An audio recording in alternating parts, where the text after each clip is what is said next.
Good morning, welcome to my channel God's love. ஓகேங்க, நல்லா இருக்கீங்களா? ஓகே, இப்போ நான் உங்கள்கிட்ட என்ன பேச போகிறேன்னு சொன்னாக்கா, கடவுள் வந்து மனிதனுடைய அன்புக்காக ஏங்குகிறார். So God longs to get the love from human being. நம்மளுடைய அன்புக்காக ஏங்குகிறார். அப்போ இப்படி நான் சொல்லும்போது நீங்கள் கேட்கலாம், என்னது காட்ஸ் லவ் வந்து எப்போவுமே அன்கண்டிஷ்னல், இட்ஸ் நாட் கண்டிஷ்னல் லவ்வோ அப்படின்னு சொல்லுவோம். கரெக்டுனால அன்கண்டிஷ்னல் லவ் தான் கடவுளுடைய அன்பு. ஆனால் அவர் எப்படி எதிர்பார்க்குறாரு இந்த அன்புன்னு சொன்னாக்கா, it should be a reciprocal love. அப்படின்னா பரஸ்பர அன்பு. அவர் நமக்கு பேரன்பு காட்டுறாரு, நம்ம பதிலுக்கு அவரை அன்பு காட்டுறோம். இந்த மாதிரி ஒரு பரஸ்பர அன்பு தான் அவர் எதிர்பார்க்குறாரு. இப்போது இதை வந்து எப்படி நம்ம புரிஞ்சுக்கலாம்னு சொன்னாக்கா, பழைய ஏற்பாட்டிலே, ஹோலி பைபிளில் பழைய ஏற்பாட்டிலேயே நீங்கள் பார்த்தீங்கன்னா, இணைச்சட்ட நூலில் 6வது அதிகாரத்தில் ஒரு கட்டளை கொடுத்துருக்காரு. இஸ்ராயலே கேள், கடவுளாகிய ஆண்டவரே உன் ஆண்டவர், அவரை உன் முழு இதயத்தோடும் முழு மனதோடும் முழு ஆற்றலோடும் அன்பு கூறுவாயாக. இதையே தான் ஜீசஸும் வந்து கூறியிருக்காரு. 2 கட்டளை நமக்கு கொடுத்தாரு. அந்த 10 கட்டளை, மோசேசன் கொடுத்த 10 கட்டளையை 2 கட்டளையாக சுருக்கி கொடுத்துருக்காரு. முதல் கட்டளை என்ன ஜீசஸ் கொடுத்தனா, அதே தான், இஸ்ராயலே கேள், உன் கடவுளாகிய ஆண்டவர் ஒருவரே, அவரை உன் முழு இதயத்தோடும் முழு மனதோடும் முழு உள்ளத்தோடும் முழு ஆற்றலோடும் அன்பு கூறுவாயாக. 2ஆம் கட்டளை நமக்கு இப்போ தேவையில்லை, இந்த முதல் கட்டளை மட்டும் பார்ப்போம். அப்படின்னா அவரே ஒரு கமாண்டு, கட்டளையாக நமக்கு கொடுத்து விட்டார். அதாவது முழு எல்லாவற்றுக்கும் மேலாக கடவுளை அன்பு செய்யுது. அப்படி போகும்போது நம்ம நினைக்கலாம், ஸோ கடவுள் வந்து நம்மக்கிட்ட இருந்து திருப்பி அதே அன்பை எதிர்பார்க்குறாரு. அப்படின்னா இது வந்து கண்டிஷனல் லவ்வும் நினைக்கலாம். மேலோட்டமாக பார்க்கும்போது இது நமக்கு கண்டிஷனல் லவ்வாக தோணலாம். பட் ஆக்சுவலாக நல்லா நம்ம யோசித்து பார்த்தோம்னா இது வந்து கண்டிஷனல் லெவலில், இது வந்து அன்கண்டிஷ்னல். எதுக்காக அந்த ஒரு கட்டளை நமக்கு கொடுத்தாருன்னு பார்க்கக்கூடாக்கா, கடவுள் நம் மீது கொண்டிருந்த அதீத அன்பு, பேர அன்புனால தான் இந்த கட்டளையும் நமக்கு கொடுத்துருக்காரு. இப்போ ஒரு சின்ன எக்ஸாம்பிள் நம்ம டே டு டே லைஃப்பில் எடுத்து பார்ப்போம். ஒரு அப்பா வந்து ஒரு குழந்தை, ஒரு சின்ன பிள்ளையா ஒரு பையனை கைப்பிடிச்சு கூட்டிகிட்டு போகிறார். அப்போ அப்பாவுடைய இடதுகரம் அந்த குழந்தையுடைய வலது கரத்தை பிடிச்சிட்டு போயிட்டே இருக்காங்க. இப்போ அந்த அப்பாவுக்கும் அந்த குழந்தைக்கும் எதிரில் வந்து ஒரு ரொம்ப ஒரு ஷாப்போ இல்லாட்டி ஒரு மனுஷன் வந்து ஏதாவது ஒரு விளையாட்டு சாமான்களையோ ஒரு பலூன்களையோ கொண்டுட்டு வராரு. இப்போ வரும்போது இந்த பெண்ணுடைய பார்வை, அந்த குழந்தையுடைய பார்வை அந்த பலூனோ இல்லாட்டி பொம்மை டாய்ஸ் எது மேலேயோ விழுது. அப்போவே என்ன ஆகுதுனாக்கா, அந்த குழந்தையுடைய எண்ணம் சிதறடிக்குது. ஃபஸ்ட்டு பார்க்குறா, 2வது அந்த எண்ணங்கள் சிதறடிக்கப்படுது. 3வது என்ன பண்ணுறா, அந்த கை வந்து கடவுளுடைய கையில் இருக்குங்களா, அந்த பெண்ணுடைய வலது கரம், அதை வந்து அப்படியே ஸ்க்வீஸ் பண்ணி அந்த அப்பா கிட்ட வந்து விலக பார்க்குறா. கரெக்டாக? ஒன்றில் அந்த குழந்தை 2 விதமாக ஹேக் பண்ணுவாங்க. ஒன்று வந்து அப்பாக்கிட்ட இருந்து பலூனை வாங்கி தர சொல்லுவாங்க, இல்லாட்டியா டாய்ஸை வாங்கி தர சொல்லுவாங்க. சரி, அப்பா பேசாமலே இருந்தால் என்ன பண்ணுவாங்க, இந்த குழந்தைங்க அந்த கையை வந்து வச்சுட்டு கையை விட்டுட்டு ஓடுறதுக்கு தயாராக இருப்பாங்க. ஸோ அந்த மனுஷன் அந்த பக்கம் அந்த டாய்ஸை கொண்டு வந்திருந்த ஐயா இல்லாட்டி அந்த பலூனை கொண்டு வந்த ஐயா கொஞ்சம் தள்ளி போகிற மாதிரி இருந்துச்சுன்னா, இந்த குழந்தை என்ன பார்க்கணுனாக்கா, அந்த டெம்ப்டேஷனை கட்டுப்படுத்த முடியாமல் என்ன பண்ணோம், அப்பாவுடைய கையை விட்டு விலகி ஓடுறதுக்கு தயாராக ஓடிடுவான். இப்போ என்ன ஆகும்னா, இந்த அப்பாவுக்கும் அந்த பலூனோ இல்லாட்டி டாய்ஸை கொண்டு வந்த அந்த ஐயாவுக்கும் இடையில கொஞ்சம் கேப் இருக்குதுன்னு வச்சுக்கோங்க. இப்போ இந்த குழந்தை அந்த ஐயாக்கிட்ட போய் ரீச் ஆகுற வரைக்கும் இந்த இடையில இருக்கிற கேப்பில் என்ன வேணால் நடக்கலாம்.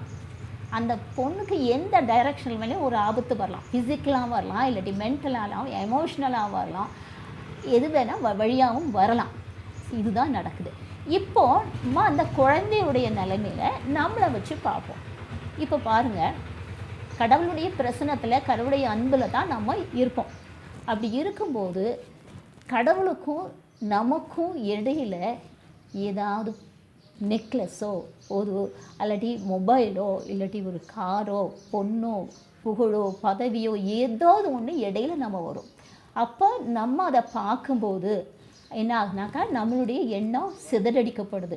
அப்போ என்ன ஆகும், ஆட்டோமேட்டிக்காக வந்து கடவுளுடைய பிரசன்னத்திலிருந்து நம்ம தான் வெளியேற தயாராகிடும்.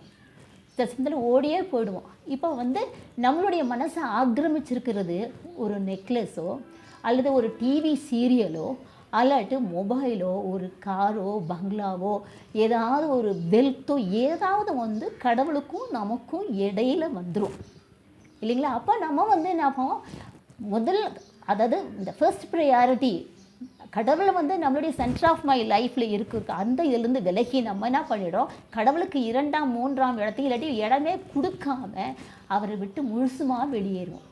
அப்போ என்ன பிரச்சனை எங்கே நடக்குதுனாக்கா, ஒரு மனுஷன் வந்து அப்படி இறந்து போயிடறாங்கன்னு வச்சுக்கோங்க. அந்த ஆத்மா எங்கே போகும், கடவுள்கிட்ட போகுமா கீழே போகுமா?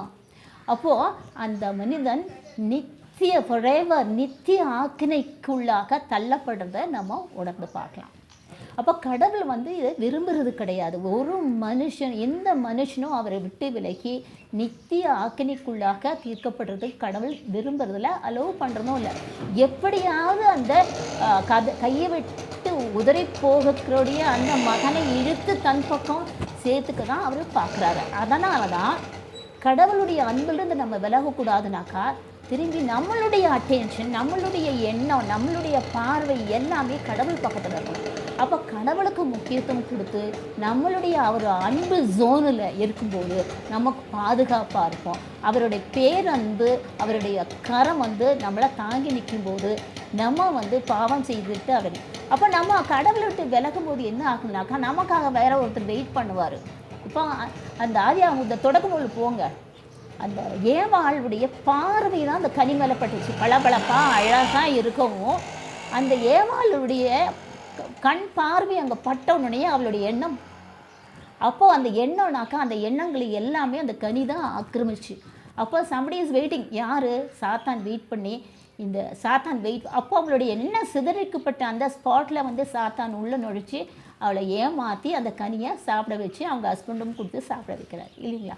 அதே மாதிரி தான் நம்மளும் வந்து நமக்கும் கடவுளுக்கும் இடையில வந்து ஏதாவது ஒன்று வந்து பண்ணுச்சுன்னா என்ன ஆகும், நம்ம கடவுளை விட்டு தற்காலிகமாகவோ இல்லாட்டி நிரந்தரமாக பிரிகிறதுக்கு நிறைய நம்ம வாய்ப்பை கொடுக்குறோம். ஸோ அதை வந்து கடவுளை விரும்பாதனால தான் இந்த முதல் கட்டளை நமக்கு கொடுத்து நம்மளுடைய முழு உள்ளத்தோடும் முழு மனதோடும் முழு ஆற்றோடும் கடவுளோட அன்பு செய்யும்போது நம்ம என்ன பண்ணுறாரு, நம்ம வந்து எங்கே இருக்கோம், கடவுளுடைய பேரன்பு ஜோனில் இருக்கிறோம், ஒரு பாதுகாப்பான நிலைமையில் இருக்கோம்.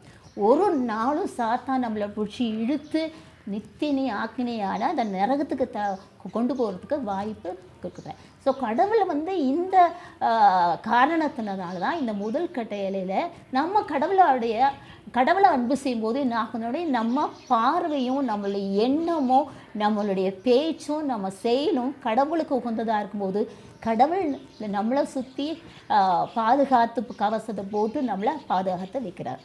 இதுக்காக தான் அந்த இது பண்ணுறேன். ஸோ இது ஒரு பார்ட்டு. அடுத்த பார்ட் என்னன்னாக்கா, கடவுள் வந்து நீங்கள் வந்து ஓல்ட் டெஸ்ட்மென்ட்லாம் படித்து பார்த்தீங்கன்னா தெரியும், கடவுள் வந்து நமக்கிட்ட அந்த எதிர்பார்க்குற அன்பு கிடைக்காத பட்சத்தில் அவர் புலம்புறாரு. ஸோ காட்ஸ் ஓன்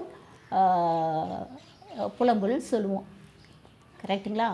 ஸோ இப்போது இந்த புலம்பில் வந்து 2 நூல்லையும் பார்க்கலாம். அந்த பழைய ஏற்பாட்லையும் பார்க்கலாம், புதிய ஏற்பாட்லையும். பழைய ஏற்பாட்டில் பார்க்கும்போது கடவுளுக்கு வந்து நம்மளுடைய அன்பு கிடைக்காத சமயத்தில் கடவுளுக்கு எப்படி ஒரு துயரம் வருறாரு, எவ்வளோ மனசு கஷ்டப்படுறாரு, அது எப்படி புலம்பலாக வெளிப்படுதுன்னு நம்ம பார்ப்போம் இந்த புக்கில். ஸோ இந்த புக்கை ஓசேயா அதிகாரம் 11, தம் மக்கள் மேல் கடவுளின் பேரன்பு. இஸ்ராயேல் குழந்தையாய் இருந்தபோது அவன் மேல் அன்பு கூர்ந்தேன். எகிப்திலிருந்து என் மகனை அழைத்து வந்தேன். எவ்வளவுக்கு நான் அவர்களை வழுந்தி அழைத்தேனோ அவ்வளவுக்கு என்னை விட்டு பிடிவாதமாய் விலகி போனார்கள். இங்கே பார்த்தீங்களா, அந்த குழந்தை எப்படி அப்பாவுடைய கை விட்டு பிடிவாதமாக, அப்பா வந்து எரிக்க பிடிக்கிறாரு, இறுக்கி பிடிச்சிக்கிறாரு. இருந்தாலும் அந்த குழந்தைய என்ன ஆகுது, கையை பிடிச்சி திருகி வந்து அப்பாவுடைய கை விட்டு ஓடி போடுது. அதே மாதிரி தான் நம்மளும் செய்கிறோம். அப்போ அவ்வளவுக்கு என்னை விட்டு பிடிவாதமாய் விலகி போனார்கள், பாகால்களுக்கு பலியிட்டார்கள், சிலைகளுக்கு தூபம் காட்டி கடவுளுடைய கட்டளை கடைபிடிக்கல, கீழ்ப்படியலை. அது காரணம் கடவுள் மேலே முழு அன்பு இல்லாதனால வந்தது. ஆனால் எப்ராயிமுக்கு நடை பயிற்றுவித்தது நானே, அவர்களை கையில் ஏந்தியதும் நானே, ஆயினும் அவர்களை குணமாக்கியது நானே என்பதை அவர்கள் உணராமல் போனார்கள். பரிவு என்னும் கட்டுகளால் அவர்களை பிணைத்து அன்பு கயிறுகளால் கட்டி நடத்தி வந்தேன். அவர்கள் கழுத்தின் மேல் இருந்த நுகத்தை அகற்றினேன், அவர்கள் பக்கம் சாய்ந்து உணவு ஊட்டினேன். எகிப்து நாட்டுக்கே அவர்கள் திரும்பி போவார்கள், அசீரியா அவர்களை அரசாளும். ஏனெனில் என்னிடம் திரும்பி வர மறுத்து விட்டார்கள். அவர்களுடைய தீய எண்ணங்களை முன்னிட்டு அவர்களின் நகர்களுக்கு எதிராக வாள் பாய்ந்து எழுந்து அவர்கள் கதவுகளின் தாழ்பாள்களை நொறுக்கிவிட்டு அவர்களை விழுங்கிவிடும். என் மக்கள் என்னை விட்டு விலகி போவதிலேயே கருத்தாயிருக்கிறார்கள். பார்த்தீங்களா? He is longing to get the love from us. நம்மளுடைய அன்புக்காக கடவுள் ஏங்குறார். நம்மளுடைய அன்பு அவருக்கு போகலைன்னா அவர் புலம்புறார். காரணம், அவரை விட்டு நம்ம விலகி போகிறத கடவுள் எப்போவுமே விரும்புகிறதும் இல்லை, இனி விரும்ப போகிறதும் கிடையாது. என் மக்கள் என்னை விட்டு விலகி போவதிலேயே கருத்தாய் இருக்கிறார்கள். அவர்கள் மேல் நுகத்தடி பூட்டப்படுவதால் கூக்குரலிடுவார்கள், அந்த நுகத்தை அகற்றுவார் எவரும் இல்லை. இப்போ பாருங்கள், அருமையான ஒரு வாசம். எப்ராயிமே, நான் உன்னை எப்படி கைவிடுவேன்? இஸ்ராயலே, உன்னை எப்படி கை நெகிழ்வேன்? உன்னை எப்படி அதிமாவை போலாக்குவேன்? செபோய்மைக்கு செய்வது போல உனக்கும் செய்வேனோ? என் உள்ளம் அதை வெறுத்து ஒதுக்குகிறது, என் இரக்கம் பொங்கி வழிகின்றது. என் சீற்றத்தின் கனலை கொட்ட மாட்டேன், எப்ராயிமை அழிக்க திரும்பி வரமாட்டேன். நான் இறைவன், வெறும் மனிதன் அல்ல.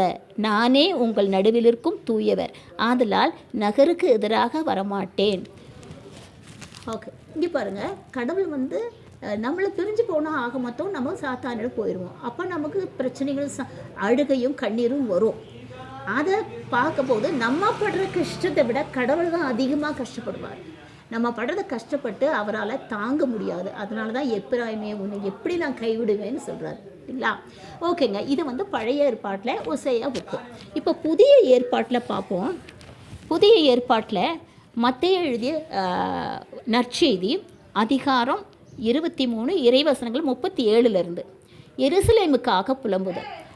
இஸ்ரேல் மக்களை ஒன்று சேர்க்க ஜீசஸ் ரொம்ப பாடுபடுறாரு. ஆனால் அவங்க யாருமே அவருக்கு செவி கொடுக்கல, ஒரு சிலரை தவிர. ஸோ எருசலேமே, எருசலேமே, இறைவாக்குனரை கொல்லும் நகரே, உன்னிடம் அனுப்பப்பட்டோரை கல்லால் எறிகிறாயே. கோழி தன் குஞ்சுகளை தன் ரெக்கைக்குள் கூட்டி சேர்ப்பது போல நானும் உன் மக்களை அரவணைத்துக்குள்ள எத்தனையோ முறை விரும்பினேன், உனக்கு விருப்பமில்லையே. இதோ உங்கள் இல்லம் கைவிடப்பட்டு பாடு அடையும். எனவே இது முதல் ஆண்டவரின் பெயரால் வருகிறவர் ஆசி பெற்றவர் என்று நீங்கள் கூறும் வரை என்னை காண மாட்டீர்கள் என்று நான் உங்களுக்கு சொல்லுகிறேன். இது இயேசுனுடைய புலம்பல். கீழ்ப்படியாத எருசலேமின் மீது அவர் இரக்கம் கொண்டு புலம்புறாரு. இது ஒரு இதே லூக்காஸ் நற்செய்தியில் அதிகாரம் 19 41வது வசனத்தில் இது கொஞ்சம் வித்தியாசமாக இருக்கும். இயேசு எருசலேமின் நகரை நெருங்கி வந்ததும் அதை பார்த்து அழுதார். எருசலேம் வந்தவுடனே இயேசு எருசலேமும் பார்த்து அழுகிறார். இந்த நாளிலாவது அமைதிக்குரிய வழியை நீ அறிந்திருக்கலாகாதா? ஆனால் இப்போது அது உன் கண்களுக்கு மறைக்கப்பட்டுள்ளது. ஒரு காலம் வரும், அப்பொழுது உன் பகைவர்கள் உன்னை சுற்றி அரணெழுப்பி உன்னை முற்றுகிடுவார்கள். உன்னையும் உன்னிடத்தில் உள்ள மக்களையும் எப்பக்கத்திலிருந்து நெருக்கி அழித்து உன்னை தரை மட்டுமாக்குவார்கள். மேலும் உன்னிடம் கற்கள் ஒன்றின் மீது ஒன்று இராதபடி செய்வார்கள். ஏனெனில் கடவுள் உன்னை தேடி வந்த காலத்தை நீ அறிந்து கொள்ளவில்லை என்றார். இப்போ பாருங்கள், இயேசு எருசலேமை பார்த்து கண்ணீர் விட்டு அழறாரு. அந்த எருசலேமுக்கு நடக்க போகிற விஷயத்தை முன்னேமே அதை உணர்ந்து பார்க்குறாரு. என்னென்ன நடக்கும்போது அந்த ஆலயம் தரைமட்டமாக்கப்படும், மக்களை சுற்றிலும் முற்றுகையிட்டு மக்களை அழிப்பார்கள், தீக்கிரையாக்கப்படும் சொல்லும்போது அவர் அதை அப்படியே உணர்ந்து அதை பார்த்து அழறாரு. இதுதான் கடவுள் நமக்கு நம்மேல் காட்டி கொண்டிருக்கும் பேரன்புங்க. அப்போது கடைசியில் என்ன சொல்கிறதுன்னு சொன்னாக்கா, எப்போவுமே கடவுளுக்கும் நமக்கும் இடையில எதுவுமே வரக்கூடாது. பொண்ணோ பொருளோ பதவியோ புகழோ ஒரு மனுஷியோ எதுவுமே நமக்கு இடையில வந்துச்சுன்னா நிச்சயமாக நம்ம கடவுளுடைய பிரசன்னத்தை விட்டு பேரன்பு ஜோன், பாதுகாப்பான அந்த ஜோன், அந்த இடத்த விட்டு நம்ம வெளியே ஏறி துன்பப்படுறதுக்கு நிச்சயமாக வாய்ப்புகள் நிறைய இருக்குது. ஓகேங்களா?